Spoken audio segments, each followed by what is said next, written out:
Good afternoon, everyone, and welcome to Take a Break. I'm Tim Stenevec in New York. Well, closing arguments have been underway in the trial of Derek Chauvin, the white former Minneapolis police officer charged in the killing last May of George Floyd.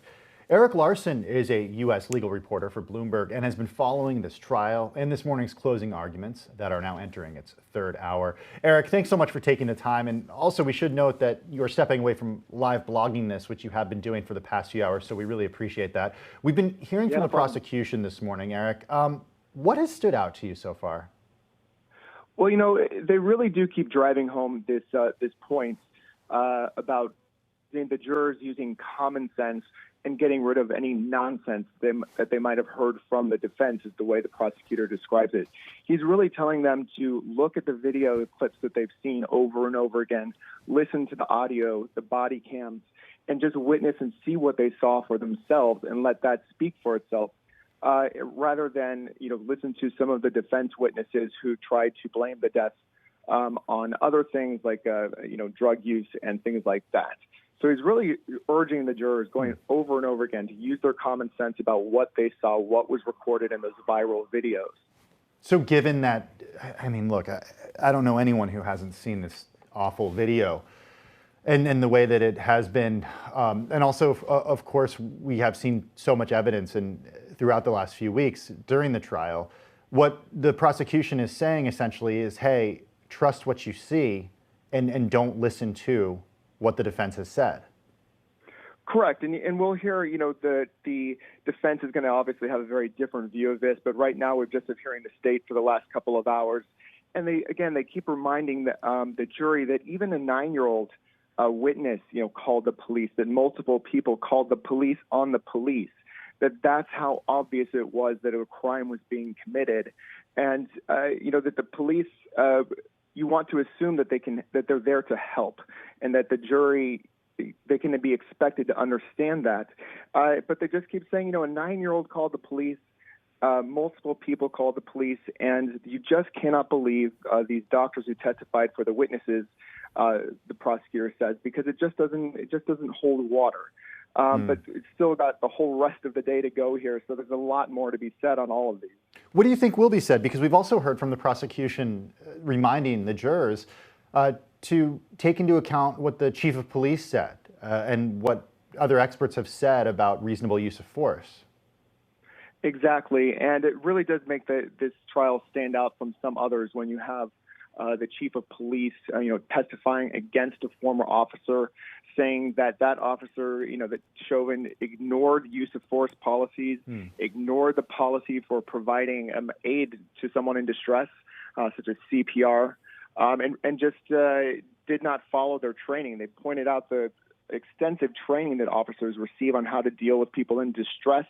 They pointed out again that Mr. Floyd was not a threat to any of the officers at the time. It just didn't warrant that level of threat. He complied repeatedly with the officers' demands. And at the time that he had his Chauvin's knee on his neck, he was handcuffed. Even if they just let him go, it wasn't as if he was going to be able to attack anyone or run away. But it just wasn't justified.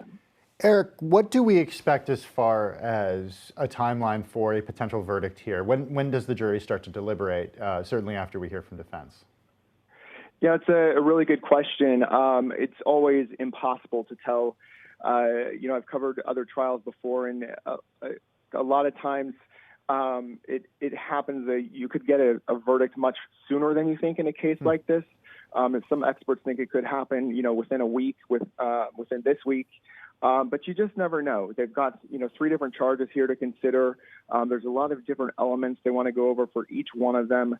And jurors are very deliberate. They're going to go through this very carefully and take as much time as it needs.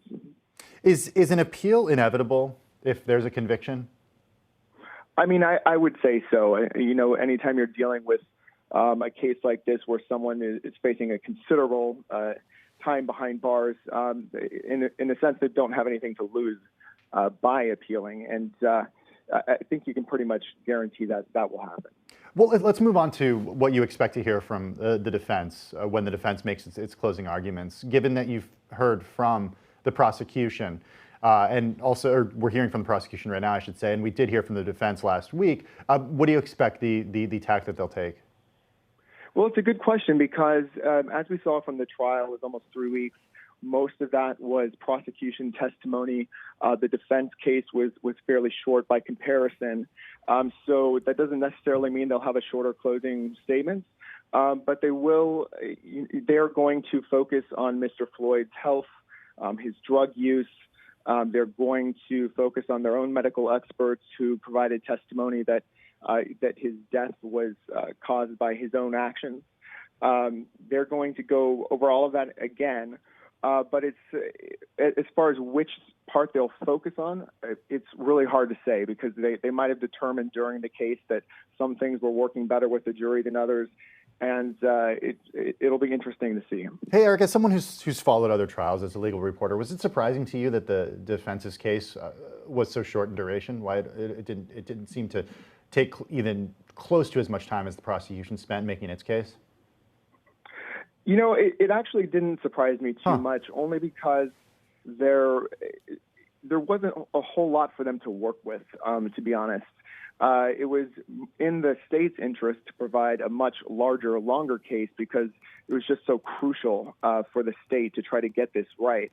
Whereas the defense, you can cast doubt fairly easily on someone with a minimal amount of testimony. I think that's what they've tried to do. But there's only so much they could say in a case like this.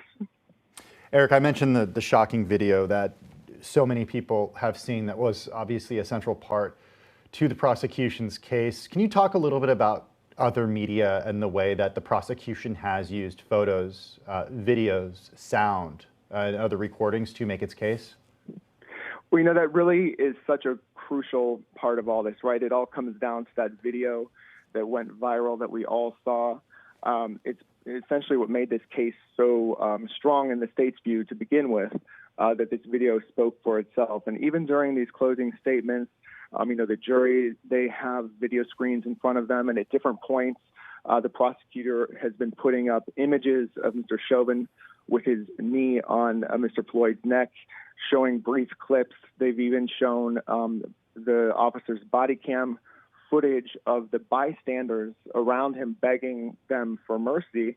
And they really just drive that home. It creates a lot of emotion. Emotion is really important for jurors. Both sides try to play on it as much as possible. And the emotional side really does play to the state's case here. Eric, we're going to leave it there with you. Thank you so much for taking the time. And I know, again, you've been live blogging this throughout the day. We really appreciate you stepping away from that. Our viewers who do want to follow it, you can watch live, of course, on our social channels, but also check out Eric's live blog along with some of our other colleagues as well. That's Bloomberg's Eric Larson. Eric, thank you for your time.